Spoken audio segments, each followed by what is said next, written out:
The alarm on my ship screamed before I even saw what was wrong, and by the time I looked at the screen, something was already exploding in the dark ahead of me. My name is Nathan Cole, and I fly a small transport ship called the Wandering Star through the quiet lanes at the edge of human territory. That night, I was hauling cargo through the Kessa Belt, a stretch of space filled with drifting rock and old debris, when 3 sharp flashes lit up my forward window. I killed my engines and pulled up my sensors, and what I saw made my chest go tight. A small escape pod was tumbling through the wreckage of a much larger ship, and 2 unmarked fighters were chasing it, firing again and again. I had no weapons on my ship. I had no shields worth mentioning. Every part of my training told me to turn around and disappear into the belt before those fighters noticed me. But the pod spun helplessly between the rocks, and I could see on my scanner that something inside it was still alive. I do not know why I did what I did next. I pushed my engines to full power and flew straight into the middle of the fight. The fighters broke off from the pod and turned toward me instead, and for a few seconds my whole ship shook as blasts tore past my hull. I dropped low behind a large chunk of broken metal, used it as cover, and reached the pod just as one of the enemy ships lined up another shot. I grabbed the pod with my cargo claw, hauled it into my loading bay, sealed the doors, and threw my ship into a hard turn through a narrow gap between 2 drifting rocks that no sane pilot would attempt. My hull scraped metal on one side, sparks flying across my camera feed, but I made it through. The fighters could not follow through that gap fast enough, and by the time they came around, I had already vanished into a dense cloud of rock and dust, where their scanners could not find me. For a long moment, I just sat there, breathing hard, staring at the pod sitting in my cargo bay, wondering what I had just pulled into my life. When I opened the pod, I found a woman inside who was not human at all. Her skin had a faint silver shine under the light. Her eyes were a deep violet color, and she had a wound along her side that was bleeding a strange copper-colored liquid. She was breathing, but barely, and her eyes opened just enough to look at me before closing again. I did not have time to think about how strange she looked. I only had time to act. I carried her to my small medical bay, laid her down, and used every scrap of training I had ever picked up doing emergency repairs on cargo runs. I packed the wound, gave her fluids from my emergency kit, and prayed that her body worked close enough to human biology that I would not make things worse. My hands were shaking the whole time. While I worked, my sensors kept pinging warnings. The 2 fighters that had been chasing her were now joined by 2 more, sweeping slowly through the belt, searching. I killed every unnecessary system on my ship, dimmed the lights, and let us drift silently among the rocks, like just another piece of space junk. My heart pounded every time a scanner beam passed near us, but none of them locked on. After nearly an hour of searching, the 4 ships finally turned and left the belt, heading back toward wherever they had come from. I did not relax. I had a feeling this was only the beginning. The woman woke up 2 days later. I had kept the ship dark and quiet the whole time, moving only when I had to, always watching for those fighters to return. When her eyes finally opened fully, she looked around my small medical bay, then looked at me, and I saw something in her face that surprised me. It was not fear. It was calculation, like she was studying every detail of the room and every detail of me, deciding what kind of threat I might be. "You saved me," she said. Her voice was smooth but carried a strange double tone, like 2 voices speaking at once. My translator device on the wall caught her words and repeated them back in clear English a second later. "I did," I said. "You looked like you needed it." "Why?" she asked, sitting up slowly, despite the pain I could see crossing her face. "You gained nothing. You risked your ship and your life for someone you do not know." "Where I come from, that is usually a good enough reason," I told her. "Someone was in trouble. I could help, so I did." She studied me for a long moment, as if she had never heard an answer like that before. "My name is Vexara," she finally said. "I owe you a debt I did not expect to owe." "Nathan," I said, "and you don't owe me anything. Just tell me why 4 fighters were trying to kill you, so I know what kind of trouble I just flew into."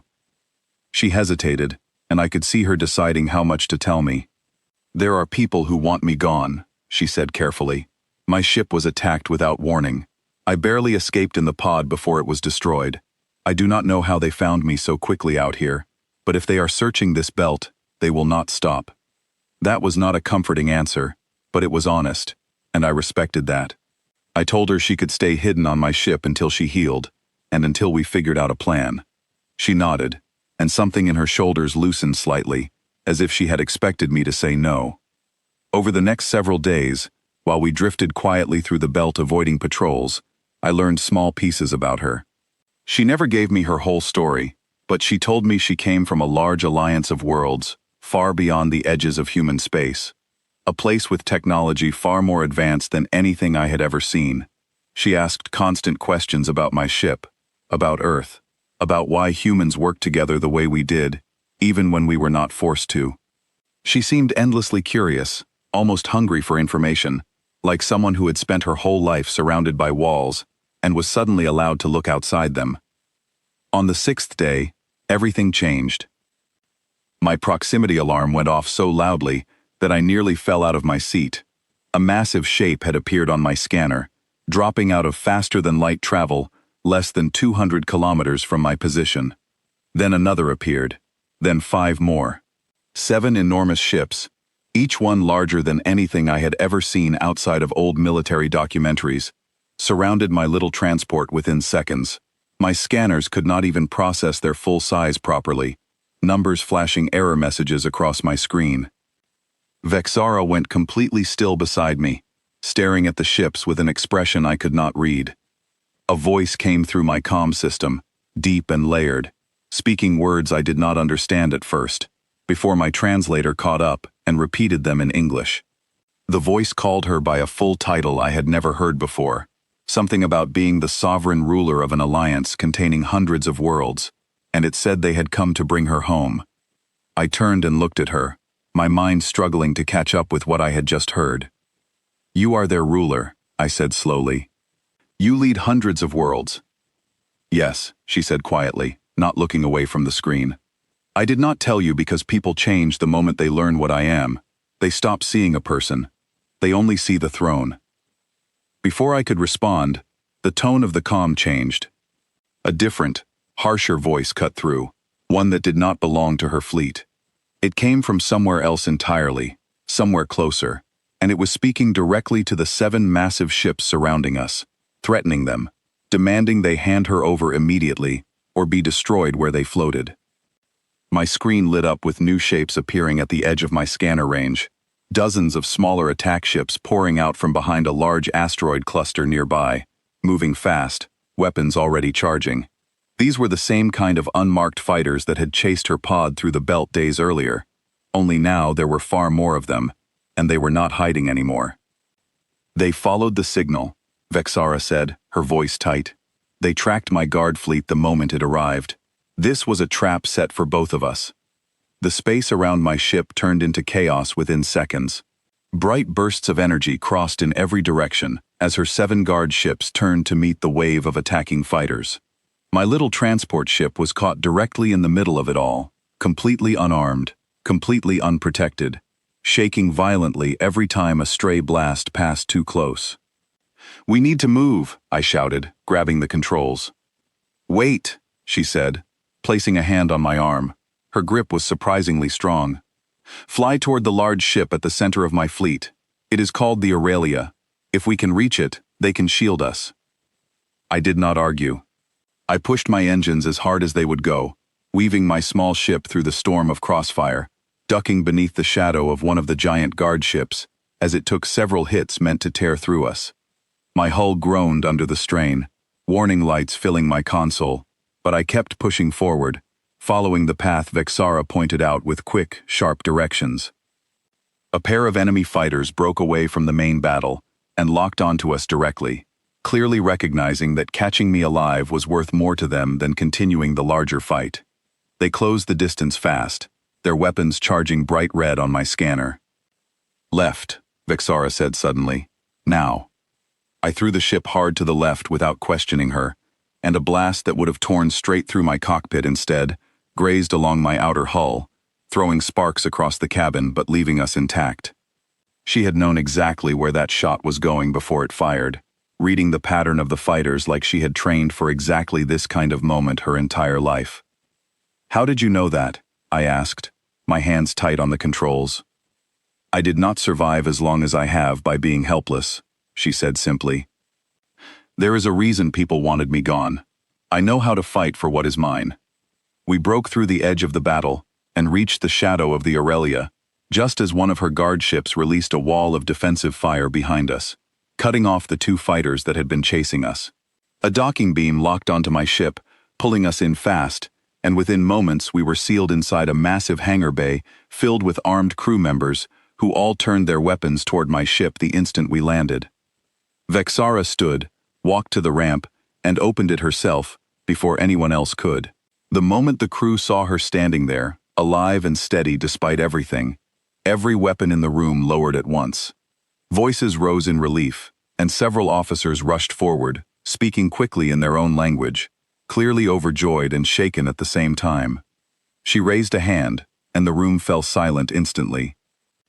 "This man saved my life," she said, switching to English so I could understand every word, her voice carrying clearly across the hangar. "He did not know who I was. He did not ask for anything. He simply saw someone in danger and acted. I want that remembered by everyone standing here today." The officers looked at me with a mixture of confusion and respect, and I felt suddenly very small, standing in a hangar full of alien soldiers who had just watched their leader nearly die. Outside, the battle was still raging, and Vexara wasted no time. She moved to a central command platform in the hangar, connected instantly to the bridge, and began giving orders with a calm, sharp confidence that left no room for hesitation. Her voice carried across every channel, directing her ships to change formation, drawing the attacking fighters into a tighter space between two of her largest vessels. Within minutes, the tide of the fight turned completely. The enemy fighters, cut off from open space and surrounded on every side, began breaking away and retreating in scattered directions, unable to keep up the fight against a properly coordinated defense. The harsh voice that had been threatening them earlier went silent. Whoever had planned that attack clearly had not expected to lose so quickly once Vexara took direct control. When the last of the enemy ships disappeared from the scanners, a heavy quiet settled over the hangar. Crew members exchanged relieved glances, some sitting down for the first time in what looked like hours, exhaustion clear on every face. Vexara walked back over to me slowly, the weight of command still visible in the way she carried herself, but something softer showing through as well, now that the danger had passed. "You did not have to fly into that belt 6 days ago," she said. "You did not have to fly toward my fleet during that battle either. Twice now, you have chosen to risk everything for someone you barely know." "Seemed like the right thing to do both times," I said. She studied me again, the same careful, calculating look from the first day, but this time there was warmth behind it instead of suspicion. "Where I come from, people rarely help without expecting something in return. I have spent my whole life surrounded by advisors who calculate every action for personal gain. You are the first person who has ever helped me simply because it was the right thing to do." "Maybe that's just how some of us are built," I said. A young officer approached and said something quietly to her in their language. Vexara nodded, then turned back to me.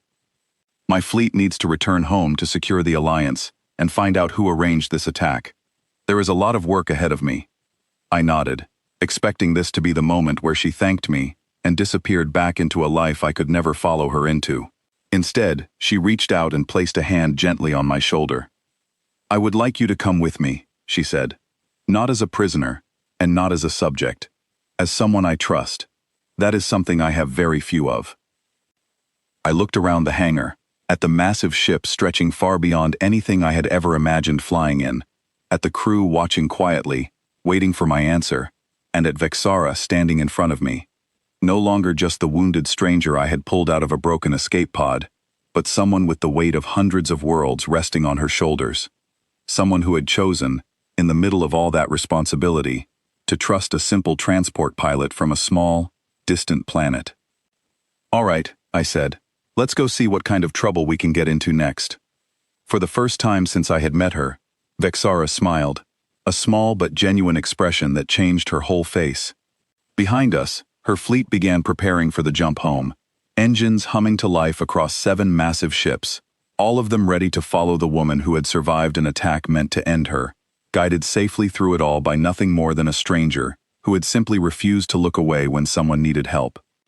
As my small transport was secured deep inside the hangar of the Aurelia, and the great fleet turned together toward the stars beyond, I realized that a routine cargo run through a quiet asteroid belt had somehow turned into the beginning of something far larger than I ever could have imagined.